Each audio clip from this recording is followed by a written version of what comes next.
Hey guys, तो हम सभी को पता है कि हमारी इंडियन पॉलिटिक्स में हर हफ्ते कुछ ना कुछ बड़ी घटनाएं घटती रहती हैं।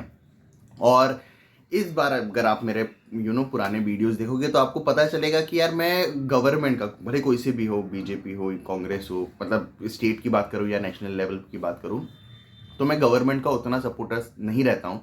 अगर कहीं स्टेट की बात होती है तो मैं वहाँ की स्टेट सरकारों को भी क्रिटिसाइज़ करता हूँ, और अगर नेशनल लेवल की बात आती है तो मैं नेशनल लेवल की सरकारों को भी अच्छा खासा क्रिटिसाइज़ करने में बिलीव रखता हूँ, क्योंकि मेरा ऐसा मानना है कि सवाल हमें सरकार से पूछने चाहिए, क्योंकि ये हमने उनको वहाँ बिठाया और हमारी उनकी जवाबदारी बनती है कि वो हमें जवाब दें। हम ये नहीं कह सकते कि वो वहाँ पहुँच चुके तो वो अब जवाबदेही नहीं है, उनको उनकी कोई जवाबदेही नहीं है हमारे प्रति। उनकी हमेशा हमारे प्रति जवाबदेही रहेगी और हमेशा रहनी चाहिए। हमारे एक अच्छी सक्सेसफुल डेमोक्रेसी, एक अच्छी हेल्दी डेमोक्रेसी के लिए हमें सरकार से हर वक्त क्वेश्चंस करने चाहिए और सरकार की तरफ से उनके जवाब भी आने चाहिए। तभी शायद हम अच्छे से ग्रो कर पाएंगे और हम सभी को साथ लेके आगे बढ़ पाएंगे। लेकिन यहाँ बात मैंने करी है सरकार को प्रेस करने के लिए, क्योंकि जो दो बिल आए हैं, पर्सनली मुझे वो दोनों बिल काफ़ी ज़्यादा पसंद आए हैं।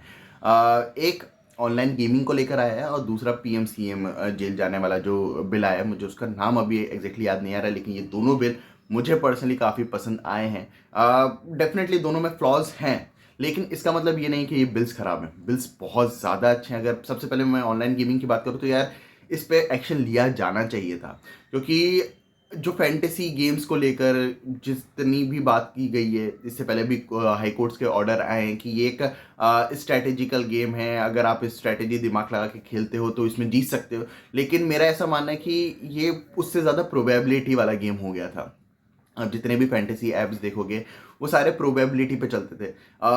अगर प्रोबेबिलिटी पे की बात करनी है तो हमने हमने लॉटरी सिस्टम क्यों बैन कर रखा है? मेरे हिसाब से हमें लॉटरी सिस्टम भी चालू करना चाहिए और पूरे इंडिया में लीगल रहना चाहिए उस चीज़ को।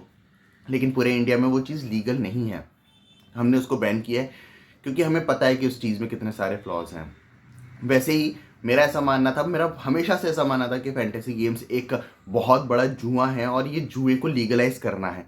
और जब ये फैंटेसी एप्स को बंद किए जाने वाला बिल आया, डेफिनेटली मुझे पर्सनली काफ़ी ज़्यादा अच्छा लगा, क्योंकि मैंने यहाँ लोगों को देखा है बर्बाद होते हुए, उनकी पूरी ज़िंदगी की संपत्ति को एक गेमिंग ऐप पे बर्बाद करते हुए देखा है, उनको उनके साथ फ्रॉड होते हुए देखा है। क्योंकि अगर आपको पता नहीं है तो इसके बैकग्राउंड में बहुत ज़्यादा फ्रॉड चलते हैं।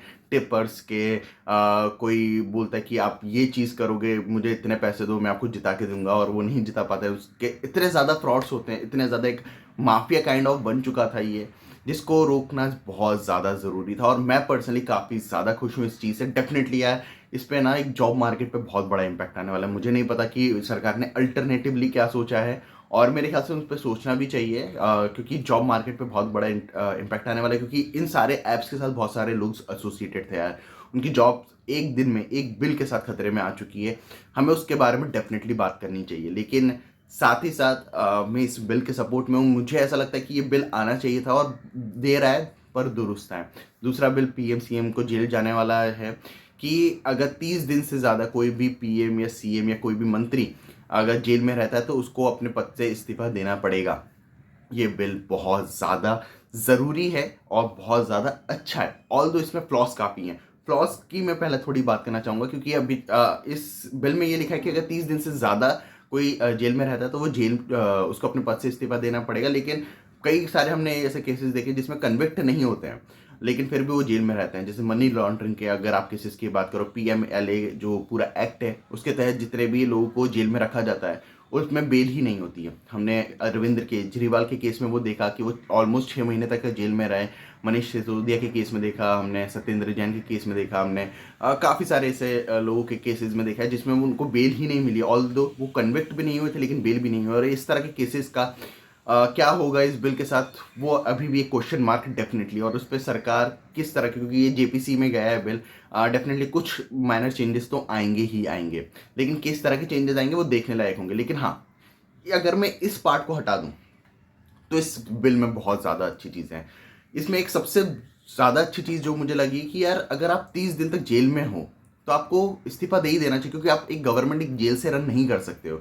हमने अरविंद केजरीवाल के केस में देखा, वो ऑलमोस्ट 6 महीने तक जेल में थे और उन्होंने इस्तीफा नहीं दिया। आप ये मतलब उन्होंने अपनी सरकार जेल से चलाई है। हम किस तरह से इस चीज़ को जस्टिफाई कर सकते हैं कि उस इंसान के पास हस्ताक्षर करने के राइट्स नहीं है। सुप्रीम कोर्ट ने वो रोक के रखे थे।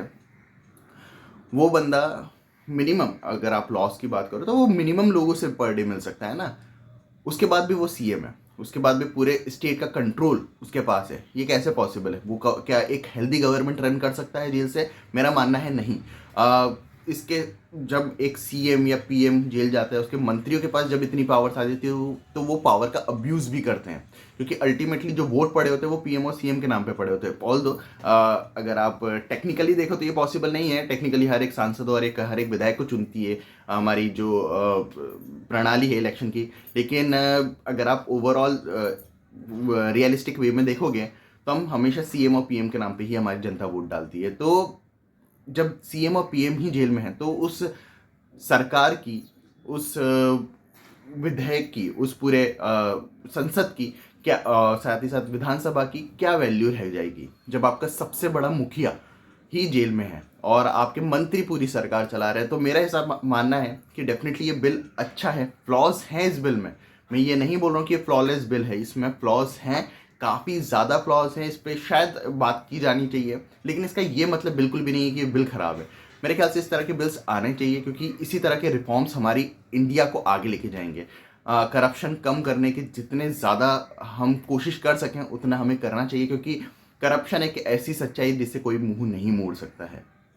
तो मेरे ख्याल से ये दोनों बिल्स काफ़ी अच्छे हैं और भी काफ़ी सारी अच्छी अच्छी घटनाएं हुई हैं। अगर आप मतलब ब्रॉडर पर्सपेक्टिव से सोचोगे तो अच्छी चीज़ें काफ़ी हुई। एक सुप्रीम कोर्ट का स्टे डॉग्स को लेकर जो जजमेंट आया वो भी मुझे काफ़ी पसंद आया। तो काफ़ी अच्छी चीज़ें हुई हैं।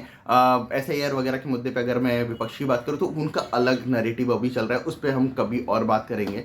लेकिन अगर मैं इस बार अभी के हिसाब से बात करूँ तो मुझे ये पर्सनली कुछ चीज़ें पसंद आई हैं और मुझे ऐसा लगता है कि इस पर आपके साथ डिस्कस करना ज़रूरी है। आपके क्या ओपिनियन है मुझे कमेंट्स में ज़रूर बताना। बाकी मिलते हैं अगले वीडियो में, तब तक के लिए जय हिंद, जय भारत।